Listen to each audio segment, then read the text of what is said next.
My name is Rabbi Binyamin Blau. I'm the Rabbi of Gimran Synagogue, proud friend of the Jaffe family, and I have the honor of presiding over the levaya of the funeral of Yaakov Zev ben Elchanan, Jack Jaffe, a person really who was larger than life.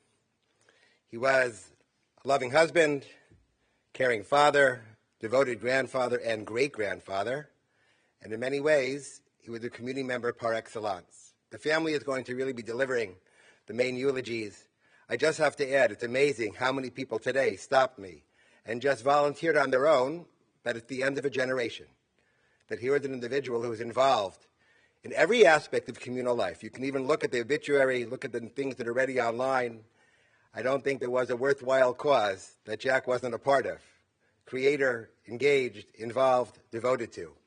And I remember, even though I got to meet him at a later stage in his life, that mind was still always working, always telling me more ideas of what we should be doing, different things that he thinks we could do better, being willing to be involved in making them happen, and quite honestly, never caring for the credit. He really just cared about the community and about his family, and it was never about him. I'm going to start with a parak of Tehillim, a chapter of Psalms. Afterwards, I'm going to turn to the three members of the family who can deliver the eulogy, Sedi Hespedim. First, his two children, Ari and Riva, and then representing the generation, his granddaughter, Aliza Jaffe Sass, representing all of the cousins together. Again, we'll start with a parak of Tehillim, parak Chav Gimel, chapter 23. Mizmor le David, Adonai roi lo exar, binos deshe yabitzeni ami menuchas yina aleini.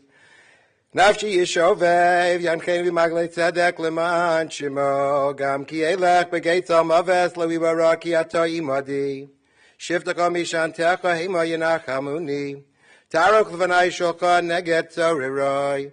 Dishanta v'Hashem en roshi kosi rivaya. Ach tov v'chesed yudafuni kol yemei chayai. V'shavti v'eis Adonai li'orech yamim. A song of David, the Lord is my shepherd, I shall not lack. God caused me to lie down in lush pastures. God leads me beside tranquil waters. God restores my soul and guides me in righteous path for God's name's sake. Though I walk through the valley of the shadow of death, I will fear no evil, for you are with me.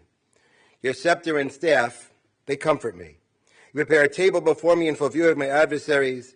You have anointed my head with oil, my cup overflows. May only goodness and kindness pursue me all the days of my life, and I shall dwell in the house of the Lord for the length of days. To give the first eulogy, I call upon Ari.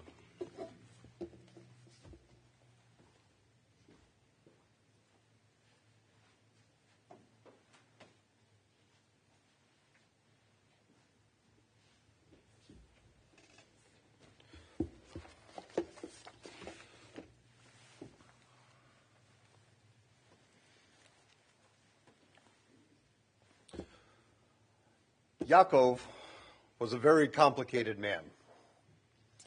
More than half of Sefer Bereshit, from Toldot and Vayetze, Vayishlach, Vayeshev, Miketz, and Vayigash, all the Parshiot, and Vayechi, are consumed by the stories of Yaakov. Yaakov grows up as a boy who trades his brother for the birthright for a bowl of soup. A son who deceives his father in order to obtain his blessing. A lover who labored for 14 years under his father-in-law for his wife. A dynamic, successful leader, built flocks, built family, battled and befriended kings, a father of a large and sometimes dysfunctional family, a grandfather who was intent on building a legacy for all future generations. The stories in Sefer Bereshit of Yaakov are very complicated and confusing. One of the stories that comes out Parsha next week is in Parshat Vayigash. The story begins in Parshat Vayeshev and continues in Miketz, which is this week, and then Vayigash. And it's the story of Yaakov's relationship with Yosef. And Yosef is sold by his brothers down to Mitzrayim. And he's there. He was the beloved son. But his brothers hated him so much they sold him into slavery. He lives apart from his family for 23 years, primarily in prison, until Yaakov comes down and brings his 69 members of his family down to Egypt. because Yosef is going to be able to save them. And finally, after all this time apart, Yosef rushes up to his father, cries on his shoulder. What's Yaakov's response? It's nothing. There's no response. As a matter of fact, Rashi says on the commentary on that pasuk that Yaakov's response was that he was busy saying the Shema at the time. And other commentaries were unhappy with that. Comment that perhaps Ramban says that Yaakov, that maybe we were reading the language wrong. Maybe Yosef cried on his shoulder and Yosef cried on his shoulder and Yaakov cried back on his shoulder as well. I talk about that because it's unsettling. It's confusing. And the reality is it's human. It's what all of us are. My father, Jaffe, Yaakov Zeb ben Elchanan, was a very confusing and a very human person. He loved his parents. He grew up, we bought our house from my grandmother. But he sometimes had difficult showing that. He lost his father in 1963 when he was only beginning his medical practice, and he cared to care for his own father, who was dying of cancer. He worshipped his older sister and his older brothers. Alice, an amazing, outgoing, vivacious, beautiful redhead. Yitz, who was the president of Taylor Road Synagogue. Alvin, who also followed as a president of Taylor Road Synagogue. And Ellie, in my father's mind, Ellie walked on water. But my father wasn't always good at communicating that with his siblings, because he was human. He adored my mother. There's no coincidence that my father married the most beautiful woman he had ever met. That, with all respect to his peers who are here as well.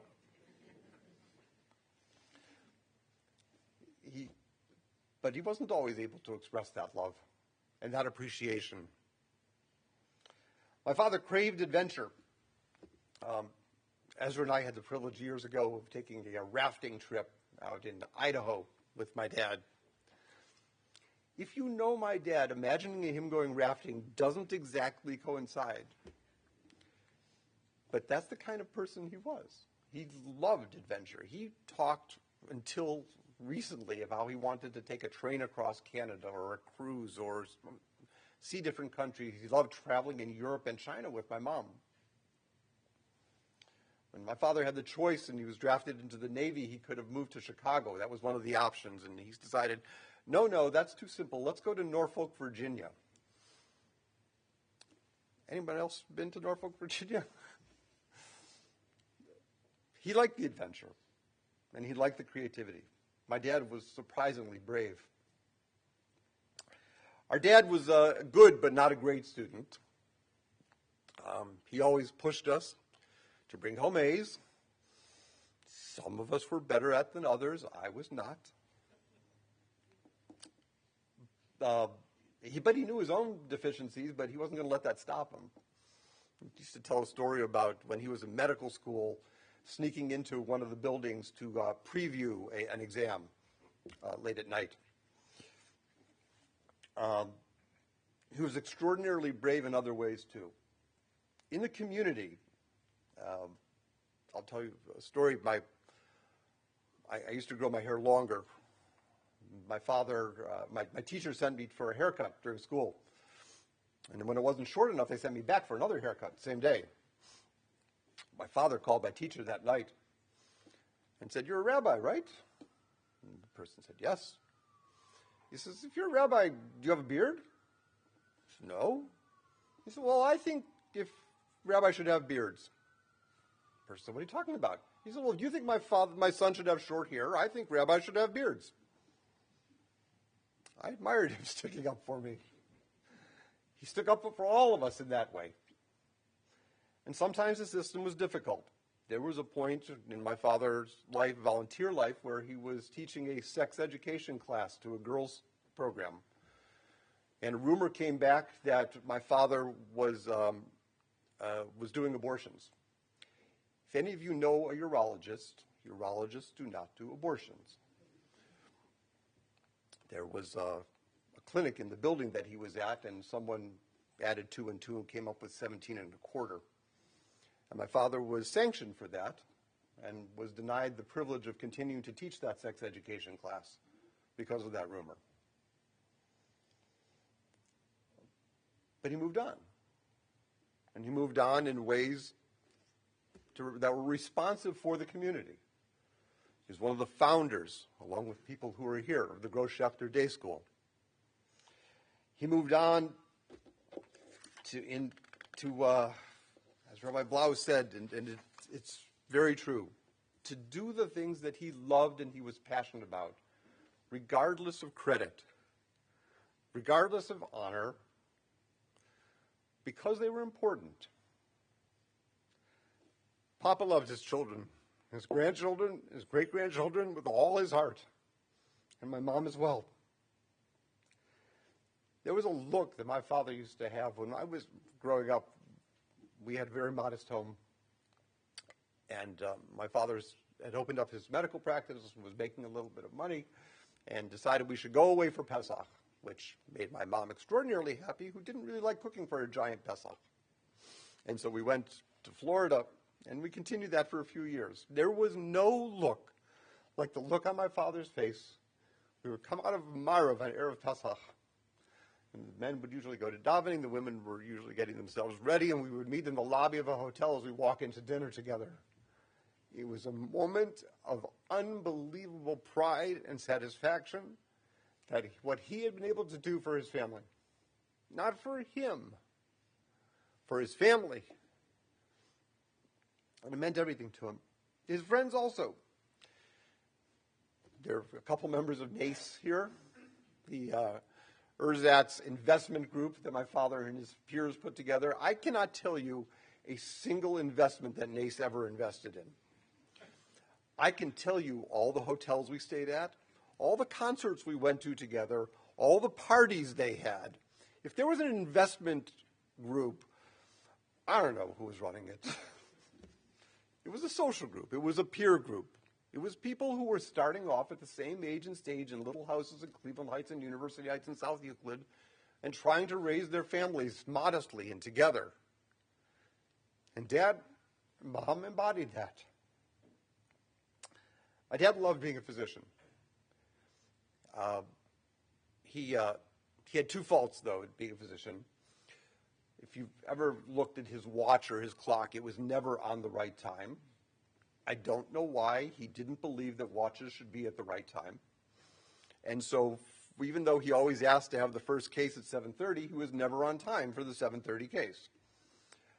Not a great way to go start the day for busy surgical schedules. But that was the beginning of the day. The end of the day models the other side of my father, which is he was always home late. And it wasn't because my mom, who ran the office, was scheduling patients poorly. She was scheduling them exactly right, every half hour, 20 minutes, whatever they were. My father loved to talk to his patients. He was wonderful at cultivating those relationships.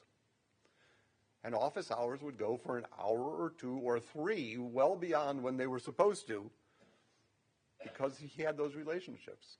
There's a donut shop here in town that I still cannot walk into without the woman behind the counter saying, "Your dad is my doctor." He loved his patients. He loved his home and his family. He loved his garden. He was an unusually good gardener.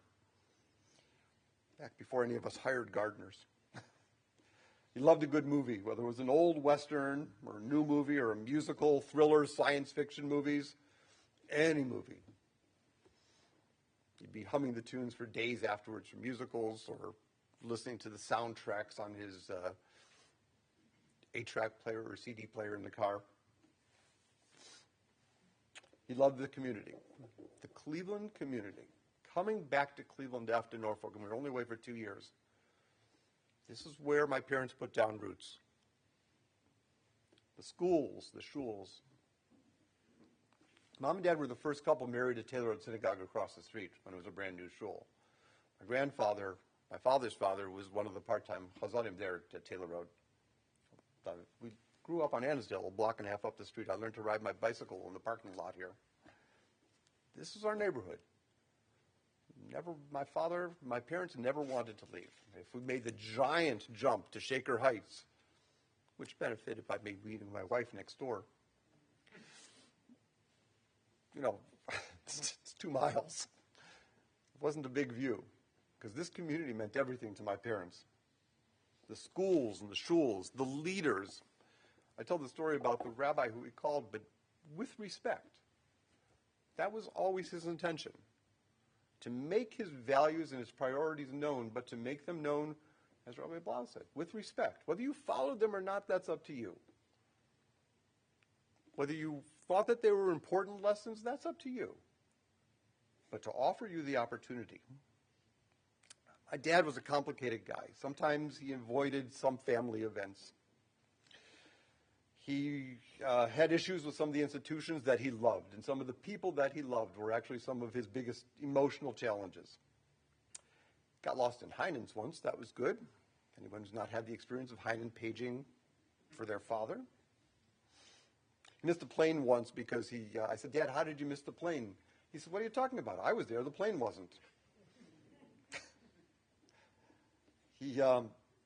My dad and I also had a scheduled fight every single year. It was easier, made it regimented. And the fight, I call it a fight, but it wasn't a fight, but it was a challenge. That every year, because he was successful and because he gave money to tzedakah, we would talk about how to handle taxes and where he wanted to give for that year. And every year we would sit down and talk about where this money would go. And some core numbers stayed the same and some core numbers changed from year to year.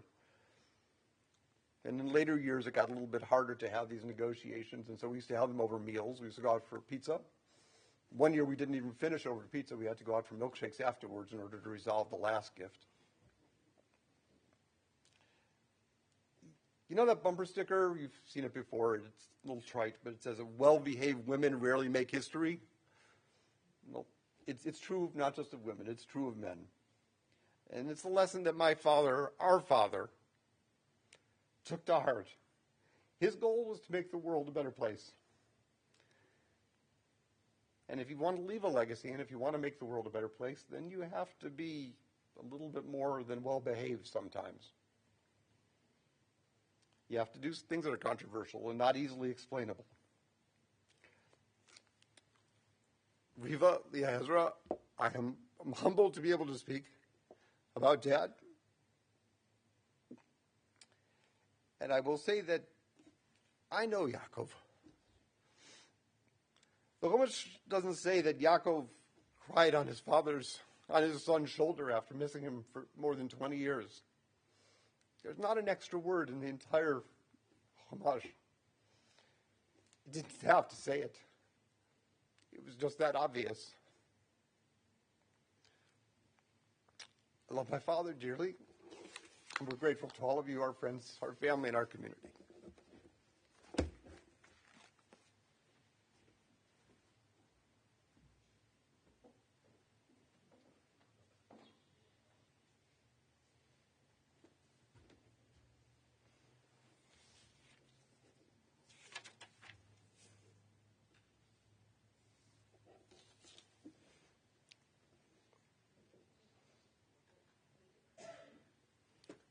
Riva.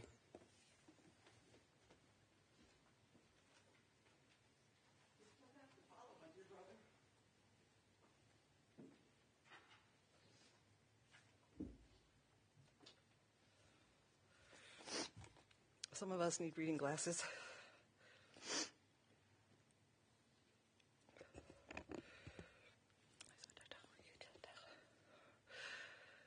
Oh, Dad. My dad loved to teach. By the way, I see you, but I have to read it, otherwise I won't be able to follow. So I apologize if I don't look at you, but I see you and I feel you. My dad loved to teach. He loved to school strangers on the importance of mixing spices, for instance, when doing something like cooking fish. My dad never cooked fish. He didn't know the difference between cumin and oregano, but he would tell somebody how to do something. My dad used to brag that he taught the IRS how to structure non-taxable deductions from retirement accounts. My dad was not a consultant for the IRS. My dad has lectured me more than once about Uriah P. Levy and his historical significance. Dad, I know it's something with Monticello, but I get confused. But in truth, what I learned from my dad did not come from his lectures. It did not come from the rule book. It came from how he lived his life. All the lessons and all the lectures fade to the background as I stand here today. And what I hold on to is what I've learned from him. My siblings and I have laughed for years about the book we're going to write. We've named the chapters that we're going to write. And who's going to be responsible for which chapter? Daddy will write that book one day. And I don't know if we'll call it a lesson book, but to be determined. It'll be on Amazon. But I know are three things that I want to share that he taught us. One, the importance of knowing where I come from, knowing where we come from. My dad loved his history, he loved history, and he loved his Jewish American history. He loved visiting family members on Jaffe historical tours of Cleveland. By the way, I've never been on that tour. He was proud of his parents and cherished his Jaffe brothers and sister. He was a proud Jewish Zionist American. Two, he loved service to his community. My dad worked long hours in his medical practice and was very often not home when Mom served dinner to us kids. It's probably because we were really noisy. There's even a tape of us making the noises. You didn't want to be there, but in reality Dad was at a meeting, is what we were told. And as I got older, I understood that those meetings were focused on building and strengthening Jewish education, synagogues, the Menorah Park campus, and the extensive efforts of the Jewish Community Federation. He was not the kind of guy, as has been said by Rabbi Blau and Ari, to watch things happen. He wanted to get involved. I also think, by the way, he enjoyed the complimentary deli sandwiches and the cookies that were served at every meeting. Three, he loved his family. He loved the family he was born into. He loved the family he and Mom created. He loved the family, my dear family, that his children created. He would often express his concern, whether individually or in long lectures, that Ari, Leah, Ezra and I wouldn't get along after he passed away. And I swore to him, and this is not a vow that I have to break before Yom Kippur, because I swear we will never not get along, and we will never not be close. Daddy, rest assured, we got it, and we will pass that on. You don't have to worry, Dad. Love of family has been passed on to the four of us, to your grandchildren's generation, and we will work to ensure it gets passed along to your children, to your grandchildren, and your great-grandchildren. Indulge me for a moment. It's a tribe. My dearest Ari, Leah, Ezra, Sheldon, Simon, Marla, Marlin, Daniel, Talia, Yael, Gabriel, Sarala, Daniel Kasdan, Leora, Noam, Ben, Talia, Rachel, Josh, Aliza, Ben, Hannah, Eitan, and my dear Noah, David Jaffe. Adine, Mia, Shani, Izzy, Mason, Serenala, Leo, Ava, Moshe Eliezer, Tova Mindel, and Liam. You are now and forever loved and cherished. 10 years ago, Actually, it was 9 years and 2 weeks ago, less than a month before my dad's 80th birthday, Mom passed away. She passed away suddenly, and my siblings and I had the honor of sitting Shiva together with our dad. As a team of 5, we sat in those horrible low chairs with Dad. Sometimes he was there, sometimes he went off to nap, and sometimes he walked around, but he was with us. We told him we're not going to leave him alone, and he's part of a team. As it happens, Mom passed away less than a month before Dad's 80th milestone birthday. And at some point during Shiva, Ari, perhaps sensing my dad needing something to look forward to post-Shiva, turned to my dad and said, "Dad, after Shloshim, how about the 4 of us kids go with you to Florida, to Miami Beach, of course. I mean, where else do you go? To celebrate your birthday." Dad loved to travel, and Dad appreciated the invite. We too appreciated the idea that we would very soon, the 4 of us, with Dad, be gathering again outside of a Shiva house. Once we got there, we laughed, we got teary-eyed, we drank margaritas and pina coladas, and ate fruit platters while sitting together on a large lounge chair facing the ocean.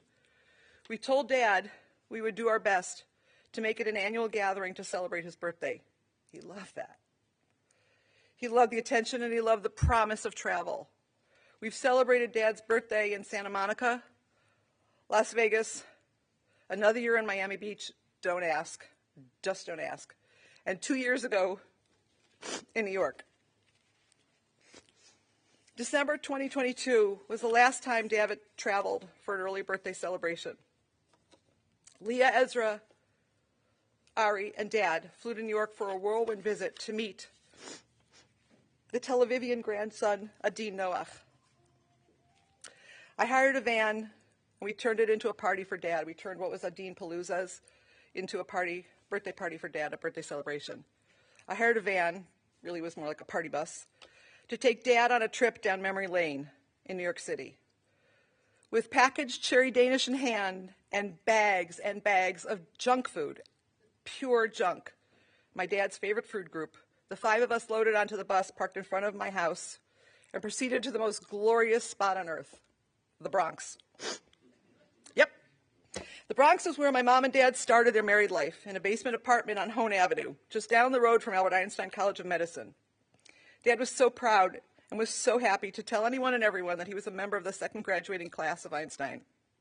As Dad aged his very brisk walk, and you can close your eyes and picture him running down Antisdale to Taylor Road Synagogue. As he aged, his brisk walk got slower, and on this day in the Bronx, Dad very slowly walked down Hone Avenue, Ari holding him on one side, at times Ezra and Leah switching off and holding him on the other side, walked down Hone Avenue as I tried to find the exact house that Mom had shown us 30-some years before. I know it's across from a church. I know it's on Hone Avenue. I'm really not sure which of the 4 houses it is.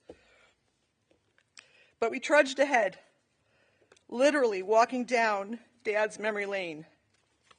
From there, we drove to Einstein, because why, if you're in the Bronx, where else would you go? Loman's was closed by then. We drove to the Einstein campus. Ari and Ezra had not been to the Einstein campus. I had been there before when Dad came in for class reunions. And he proudly wore his cap, his gown, and his hood, and marched with the graduates as an alumnus. He was a proud alumnus. From the Bronx, and we got something to eat at Einstein, not to worry, it was junk food. From the Bronx, we then drove into Manhattan for a visit to the Natural History Museum. Dad had been a volunteer at the museum when he was a student at YU, and he was thrilled to see again the blue whale that hung from the ceiling and walk in that space. By that time in the afternoon, Dad was tired, and my brothers took turn pushing Dad in a wheelchair we borrowed from the museum. After the museum, we went across the street to get some sustenance. Okay? In Dad's language, that means a milkshake. And of course, we went to the gem store across the street to marvel at the museum-quality gems, crystals, geodes, fossils, and rocks. Dad loved gems. He knew the mineral qualities of different stones and could give anyone who inquired, or who didn't even ask, a whole lecture about the difference between a citron and an emeterin. As the sun was setting, we headed back onto the party bus to have dinner at my house in Woodmere. By the time we arrived at my house, Dad was totally exhausted. I don't remember if we even got any food into him that night before he lied down on my living room couch and started to sleep. The four of us scooped him up and took him back to the TWA hotel at JFK and got him into bed. Ari, Leah, Ezra, and I looked at each other after getting Dad into bed and acknowledged that this was probably Dad's last trip, that he had reached a point that sleeping in a hotel or someplace other than his own bed, being out of his familiar and comfortable surroundings, was something that was not going to ever happen again. This trip was his last vacation, but what it really was a wrap-up, and we didn't know it at the time. The details of that day at the time seemed important, relevant, and significant. But in hindsight, it's the feeling about that day that I hold on to, and what we were able to give Dad. As Ari, Leah, Ezra, and I escorted our dad in a significant trip down what mattered most to him was his history. Daddy, thank you for the most precious gifts. The most precious gifts. Ari, Leah, and Ezra. They are the best of you and Mom. I am proud to be your daughter. All the times I think you were mortified that I was your daughter. But I'm proud, and I know you were too, majority of the time. If I wronged you in any way, Daddy, I ask you for mechila, and I ask that you and Mom together continue to watch out for us with the best of who you are in your souls and your spirit now. I love you now. I love you always. And I love the family that you created and the generations that have come since you and Mom began your journey together. Thank you.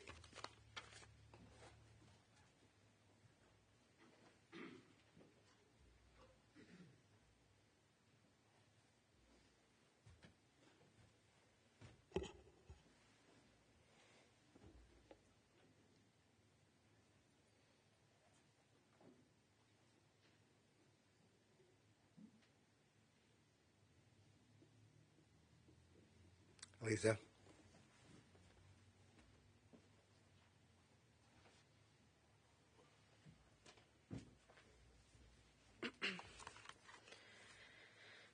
I don't know what it was like to know Papa as a dad, as a colleague, as a friend, as an uncle, or as a sibling, but I can speak to knowing him as a grandfather, as my grandfather. Coming to Cleveland to gather at his and Grandma's house for Pesach, a simcha, a random weekend, was simply the best, better than Disney World, some have said, because it was a gathering place for my cousins, my aunts, my uncles, my friends, my relatives. The cereal cabinet, the juice and snack combos, the rock and pin collections, pictures of family all over the place are core memories I associate with Papa. Sweet food, learning about who and what came before us, and being with family. I learned that Papa said there was one rule at Grandma and Papa's house: no rules. And while we got amazing family time at 44 Lyman, we always had time to learn about Papa from Papa, sometimes prompted by us and often prompted by him. Some of the memories my cousins and I had was learning about Papa as the youngest child of 5, never getting new socks because his foot was always smaller than someone else's and there were always bigger socks available, selling milk with Uncle Ellie at the YU dorms, and what medical school was like as a young Jewish boy from Cleveland. We also learned from Papa about what he was proud of. what he valued, and what he shared to us directly from personal experience. He spoke about the importance of being Jewish and being American, and always supporting Israel. He spoke so proudly of being a doctor in the Navy, and later in the VA and at other hospitals, at which point in the conversation, one of the cousins may have made a toilet humor joke about his medical specialty of urology, and the conversation about his values did take a pause. But in addition to verbalizing his values, Papa worked to show these by example. It was clear to me and my cousins how much being Jewish, being a Zionist, and being a Cleveland-born and raised Jewish Zionist meant to him. He gave with his time and his resources, and in partnership with Grandma, stood firm in his commitment to the Cleveland Jewish community and to enriching the Jewish institutions here. My cousin Leora recalled that when Papa took the grandkids on a tour of the Maltz Museum around 20 years ago, we were standing in the lobby, and he taught us the importance of the pasuk, tzedek, tzedek, tirdof, justice, justice you shall pursue, a phrase Leora recalled that he lived by as a doctor and a charitable man. To a grandkid of Papa's, his involvement in the Cleveland and Jewish community made it look like he literally knew everyone. Going to Green Road Synagogue with him made me feel like Papa was true royalty, which I now realize may have been because of people coming up to him to get candy from him.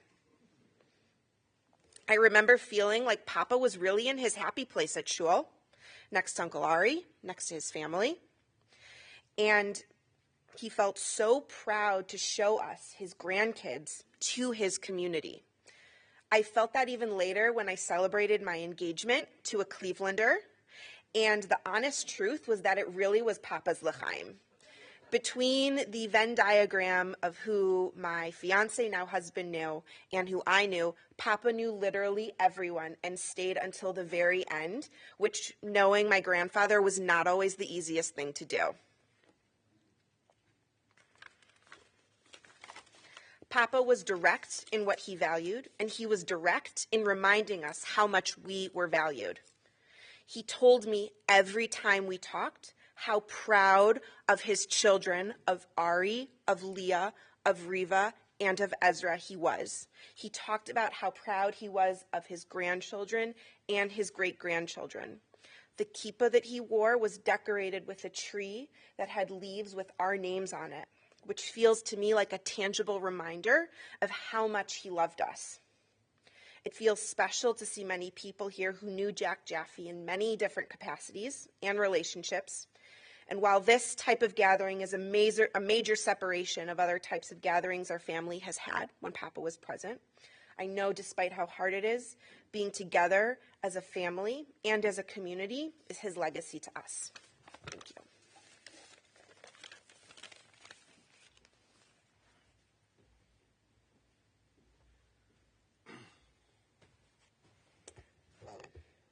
There's a famous phrase of our Chazal that Yaakov Avinu lo meis, that Yaakov, our forefather, did not pass away. And we know, of course, the Torah describes his passing.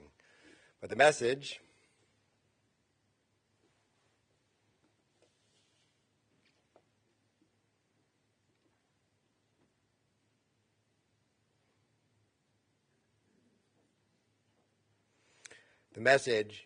is that when a person imparts lifelong lessons to his children and grandchildren, and God willing, great-grandchildren as well, that their legacy lives on forever. And the Yaakov has been described, as Ari started off, the Yaakov described by Ari, Riva, and Eliza, definitely lo meis. His physical body, as indeed he's passed away. But he remained in the hearts and souls and minds of everyone gathered here today, and in his family for many, many years to come. May the Kadosh Baruch Hu wipe away our tears and only bring us joy and simcha moving forward. At this point, I'm going to ask everyone to rise as we're going to say the Kamali, the memorial prayer.